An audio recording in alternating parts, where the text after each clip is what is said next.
नमस्कार दोस्तों, आज 23 सितंबर है, जिसे हाइफा दिवस के रूप में जाना जाता है। हाइफा दिवस क्यों मनाया जाता है, आइए इसके बारे में जानकारी प्राप्त करें। आज ही के दिन 102 वर्ष पूर्व भारतीय राजपूतों ने इज़राइल को आज़ाद कराया था। इज़राइल का एक मुख्य शहर जिसका नाम हाइफा है 400 वर्ष तक गुलाम रहा। जैसा कि कहा जाता है, जर्मनी, हंगरी और ऑस्ट्रेलिया के सैनिकों का प्रयास रहा कि उसे गुलाम ही रखा जाए। अंग्रेज़ों ने काफ़ी प्रयास किया कि किस तरह से इज़राइल को आज़ाद कराया जाए, उसे सफलता नहीं मिली। अंत में उन्होंने जोधपुर के महाराज से सहायता मांगी। तब वहाँ के मेजर दलपत सिंह शेखावत की अध्यक्षता में युद्ध की शुरुआत हुई। एक और बंदूक और मशीन गन, तो दूसरी ओर घोड़ा और तलवार, दोनों में समानता नहीं थी। अंग्रेज़ों ने कहा कि कैसे युद्ध जीता जा सकता है, और अंग्रेज़ों ने मेजर दलपत सिंह शेखावत को युद्ध करने से मना किया।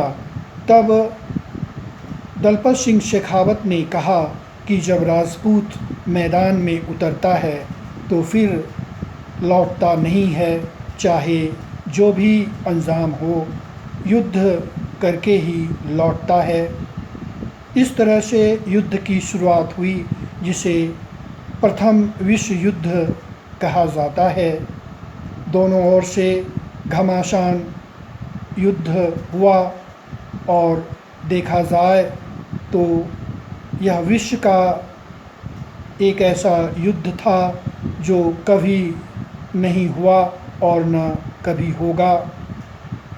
दोनों तरफ काफ़ी घमासान युद्ध हुआ।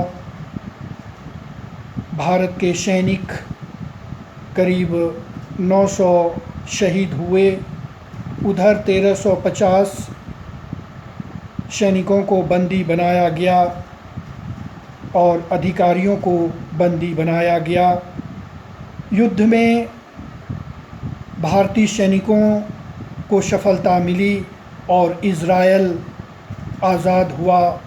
आज भी इज़राइल भारतवासियों का आभारी है। इस तरह से देखा जाए तो यह एक बहुत बड़ा युद्ध था। जैसा कि इज़राइल में हाइफा दिवस प्रत्येक वर्ष 23 सितंबर को मनाया जाता है। भारत में दिल्ली में हाइफा चौक का निर्माण हुआ और हाइफा दिवस मनाया जाता है।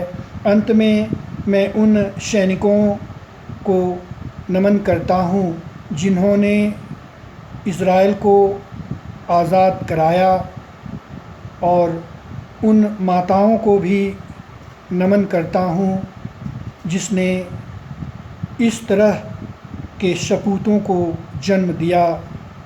भारतवर्ष हमेशा इस युद्ध को याद करेगा। अंत में मैं कहना चाहूँगा कि अगर हम सही दिशा में युद्ध करते हैं, साहस के साथ युद्ध करते हैं, तो सफलता निश्चित रूप से हमें मिलेगी। बहुत बहुत धन्यवाद।